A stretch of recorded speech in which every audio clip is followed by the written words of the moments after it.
Hello મિત્રો, જય માતાજી, જય દ્વારકાધીશ. હું મેહુલ બારૈયા. સ્વાગત છે તમારું મારા એક નવા વિડીયોમાં. અત્યારે હું જઈ રહ્યો છું સુરત આસિસ્ટન્ટ લોકો પાયલોટ ની એક્ઝામ દેવા માટે. આપણે મુંબઈ ગયા હતા એક્ઝામ દેવા, પણ એક્ઝામ કેન્સલ થઈ હતી એટલે ફરી વાર દેવા જ આવી છીએ. આપણે અત્યારે ભાવનગર બાંદ્રા વીકલી ટ્રેનમાં જવાના છીએ. ટ્રેન અત્યારે સોનગઢથી નીકળી ગઈ છે. આપણે ટિકિટ લઈ લીધી છે. ટિકિટ 170 રૂપિયાની આવી છે. અહીંથી સુરત સુધીનું અંતર થાય છે ટ્રેનમાં 477 કિલોમીટર. અત્યારે આપણો મિત્ર કેયુર કાગડિયા પાછળ બેઠો છે, એની પાસે જઈ રહ્યા છીએ. મિત્રો, નિર્ધારિત સમયથી 1 મિનિટ લેટ આપણી ટ્રેન ધોળા જંકશન ખાતે આવી ચૂકી છે અને અહીંથી ઉપડી પણ ચૂકી છે.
અત્યારે આપણે ગાડીમાં બેસી ચૂક્યા છીએ.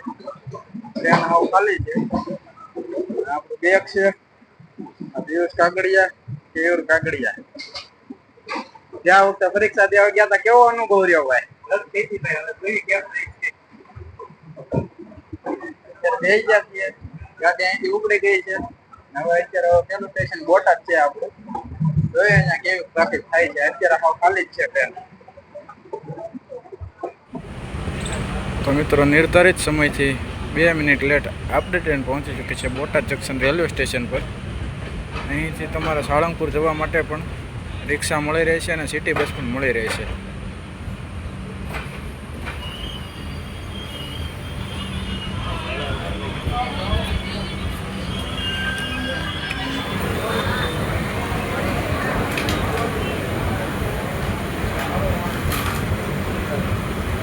તો મિત્રો, આપણી ટ્રેન અત્યારે બોટાદ જંકશન રેલવે સ્ટેશનથી નીકળી ચૂકી છે. નેક્સ્ટ સ્ટેશન આપણું થવાનું છે સુરેન્દ્રનગર ગેટ.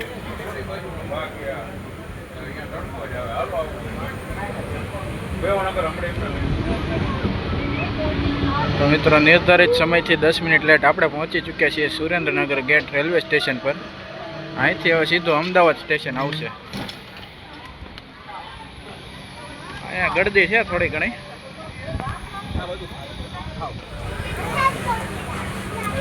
તો મિત્રો, આપણે ટ્રેન અત્યારે સુરેન્દ્રનગર ગેટ સ્ટેશન પરથી ઉપડી ચૂકી છે. આપણું નેક્સ્ટ સ્ટેશન છે અમદાવાદ.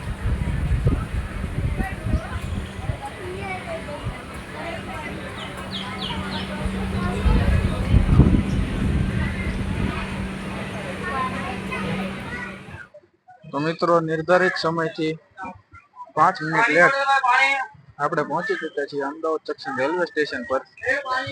અહીં અડધી કલાકનો હોલ્ટ છે. નાસ્તો હશે, ગોતીએ નાસ્તો કંઈક લઈએ, જમવાનું મળી રહે તો. મિત્રો, અત્યારે આપણે પહોંચી ચૂક્યા છીએ અમદાવાદ જંકશન રેલવે સ્ટેશન પર. અત્યારે આપણે બિરયાની લેવાના છીએ, વેજ બિરયાની. બિરયાની લઈને ટ્રેનમાં ચડી જાય. દહીંની ડબ્બી તો ત્યાં આગળ જોઈએ હોય તો લઈ લઈએ, પછી બિરયાની લેવી. તો મિત્રો, અત્યારે આપણે પહોંચી ચૂક્યા છીએ સુરત સ્ટેશન પર. વચ્ચે થોડી તબિયત ખરાબ થઈ ગઈ હતી એટલે વિડીયો ઉતારી શક્યા નથી. અત્યારે આપણે સુરત પહોંચી ગયા. તો મિત્રો, આ વિડીયો તમને કેવો લાગ્યો કોમેન્ટમાં જણાવજો. જો સારો લાગ્યો તો વિડીયોને લાઈક કરજો, શેર કરજો. ચેનલમાં નવો હોય તો ચેનલને સબસ્ક્રાઈબ કરજો. મળીએ ત્યારે નવા વિડીયોમાં. ત્યાં સુધી જય માતાજી, જય દ્વારકાધીશ.